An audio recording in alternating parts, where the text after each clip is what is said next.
Police officers of Reddit, what's the craziest situation you've been in? I'll add a few others I know to be nutty, but he never gives out because of various reasons. 1. The King 92 riots. He was stationed at the infamous Rampart station when these occurred as a patrol supervisor. We didn't see him for roughly a month, as he was often in the field managing a small group of officers who would move from one intersection to another, mounting high visibility defense for 24+ hours to discourage rioting.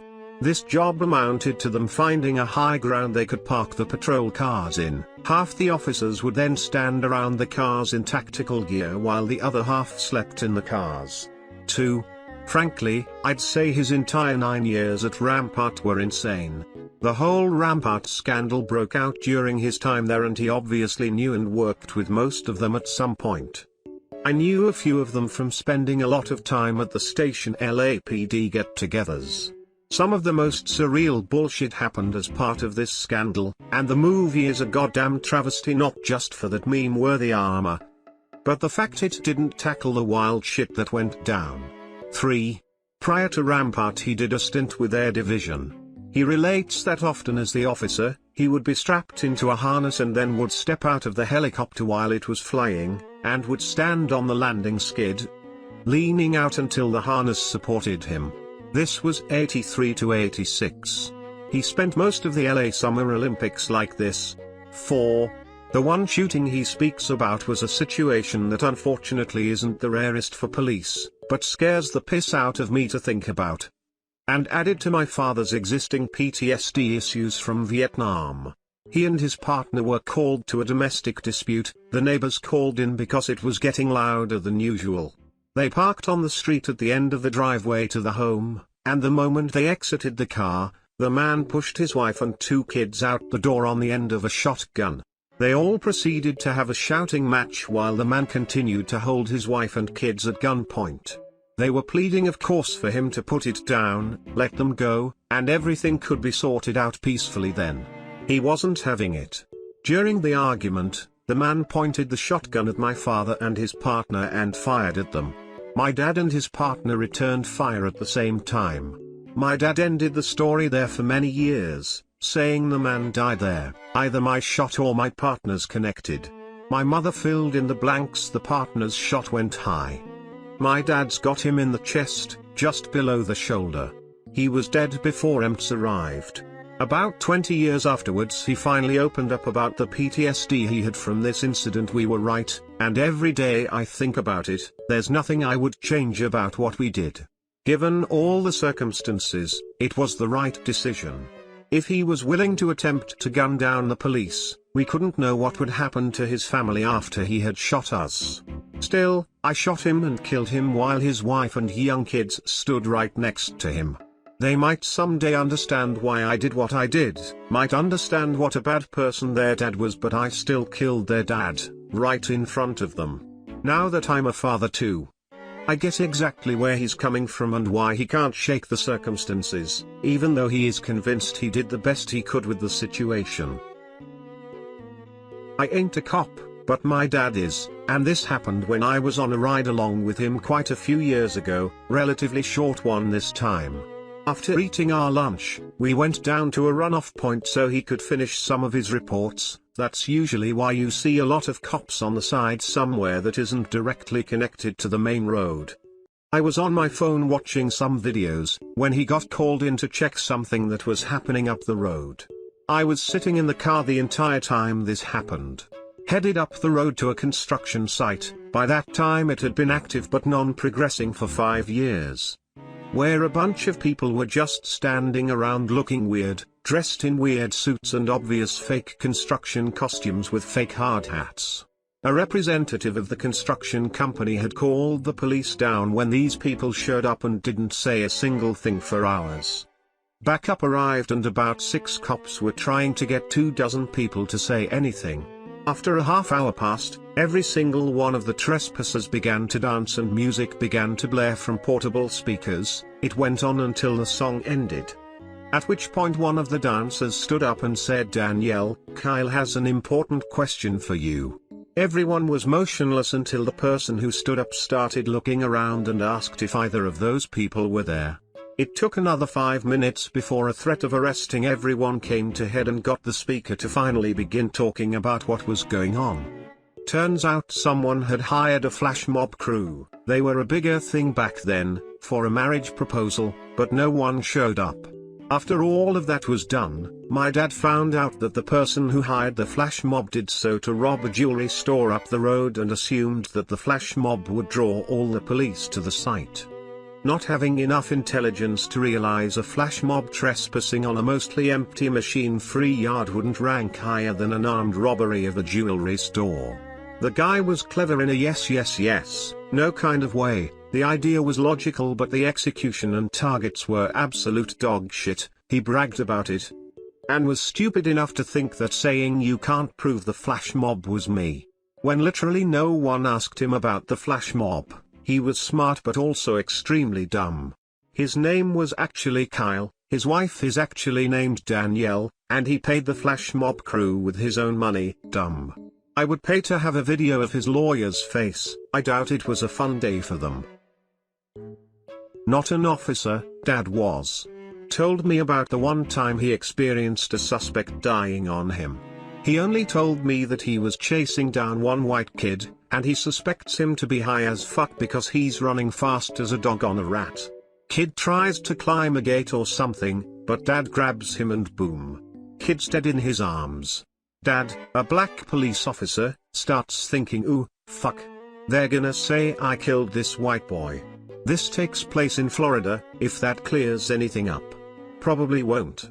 Come to find out, the guy had been high as fuck alright. High on cocaine to the point of cocaine psychosis. As Dad had grabbed him, his heart either exploded or gave out. Fuck. Dad didn't get in trouble, but this puts all this Florida man crap into perspective. Also told me about how he slapped a dirty crooked superior officer so bad the guy flinched around him. Dad's dad saw this and said, "You was a mean officer, wasn't you?" To which Dad replies in his usual blood-knightedness, "Yes sir." A guy on a sports team I play in is a drug squad cop and told us the following story. They had staked out a meth lab house for a while and surveilled the house with pinhole cameras for some time. They'd noticed that the occupants were becoming increasingly erratic. Someone senior suggested it was due to them not replacing the filters in their protective masks. Anyway, at some stage they decide it's time to go in, so tactical enter and grab all the guys and clear the rooms. Then a chemical team go in to make sure everything is safe. Eventually my mate and his team go in to collect evidence with a few young uniforms to help.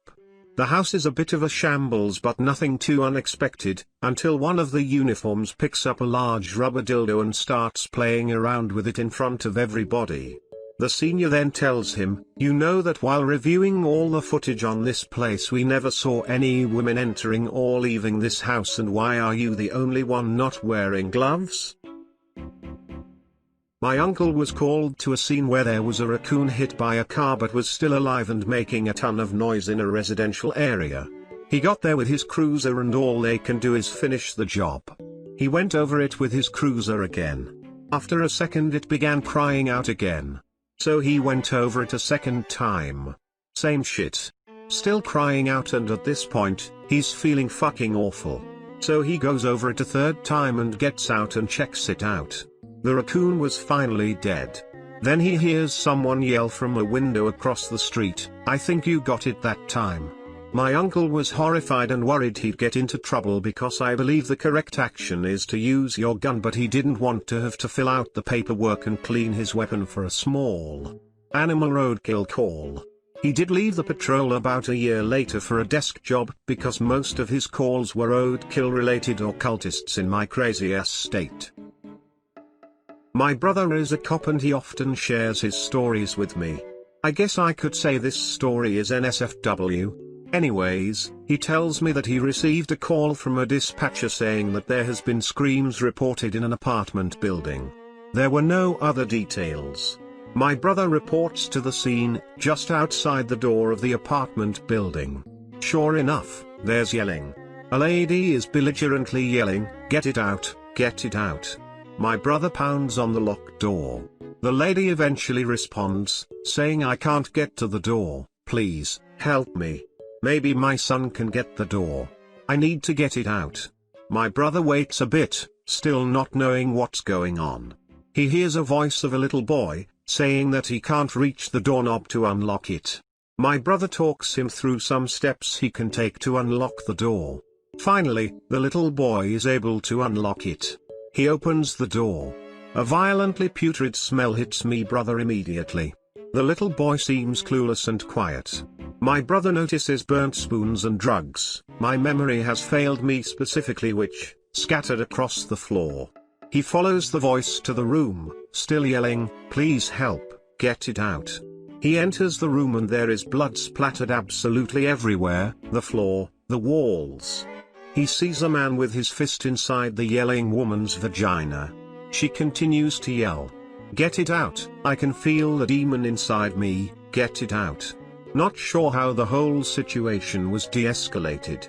However, after further investigation, turns out the heavy drug-using couple went to a psychic fortune teller where the lady was told that she has something evil inside of her, something along those lines. Shortly after, the couple made their way to the apartment and have sex. As he is inside of her, he says, I think I can feel the demon inside of you. Can you feel it? And she responds, yes, I do feel it. Put your hand in there. Get the demon out. Get it out. Which leads to the scene that my brother walks into.